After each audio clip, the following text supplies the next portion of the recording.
but an incident that went down last week on the Breakfast Club. They had Lil Nas X on, and they pretty much posed the question to him, what about all the people out there saying that you need to be accountable to the children? And he came out and pretty much said, fuck your children. It's a little bit more to the conversation. He kind of tried to backtrack, but he did, put that statement out there. So what's your thoughts on that, Lil Nas X, saying, look, I'm not, it's up to you to monitor what your children watch. That's what he pretty much said. I got to go watch that, but it sounds like he said it all. I'm right? Like they have that old saying from Maya Angelou that says, when people show you who they are, you got to believe them. Right. So Lil Nas X is letting you know right there that he personally doesn't give a shit about your kids. He'll use your kids. Who knows? Maybe he'd even fuck your kids if he could. I don't know. But what I will say is that Lil Nas X is he's a puppet, right? If he wasn't there, the music industry would find somebody else. Lil Nas X is a manifestation. He's a representation of something much bigger. The bigger thing that he's representing is the fact that if you look at the history of Hollywood and the music industry, it's always been a pretty sick, debaucherous place. Mm-hmm. When you talk about pedophilia, when you talk about the drugs, when you talk about just the lifestyle that most people can't identify with, Hollywood's always been about that shit. And you go out to LA, you spend enough time out there, you start to run into things where you're like, I don't want to be a part of any of this, right? So Nas is not a guy who independently made himself famous or independently built his brand. Nas is just a guy who gets on stage and raps because some white man in the background told him what to do, right?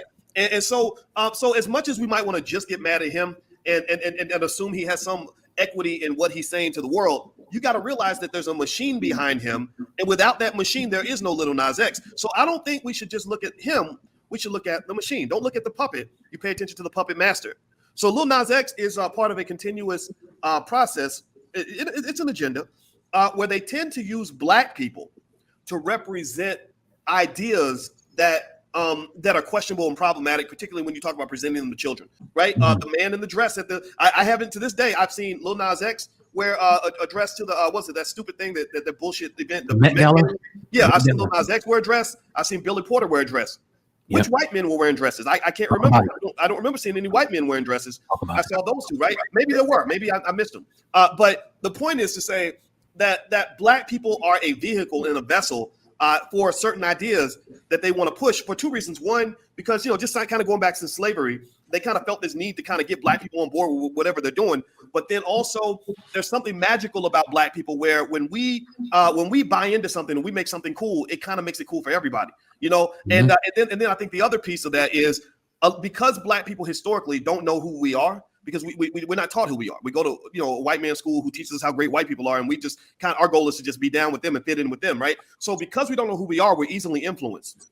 So they're pretty much using all that in their advantage to push forward the ideas that they value. And I think that with Lil Nas X, one of the things that you have to be careful about is that he's been trained to use LGBT rights as cover for his behavior. Same thing. Lizzo uses, if you call her out for promoting obesity, or promoting buffoonery and minstrel shows, she'll say, "Oh, you're a sexist," or "Oh, you're fat shaming," or "Oh, you're slut shaming." All these are terms. Most of these terms invented left in order to counterattack or to provide cover for anything that they want to do. So as long as I can say anybody who disagrees with me is homophobic, I can go out and do any fucked up debaucherous shit that I want to do.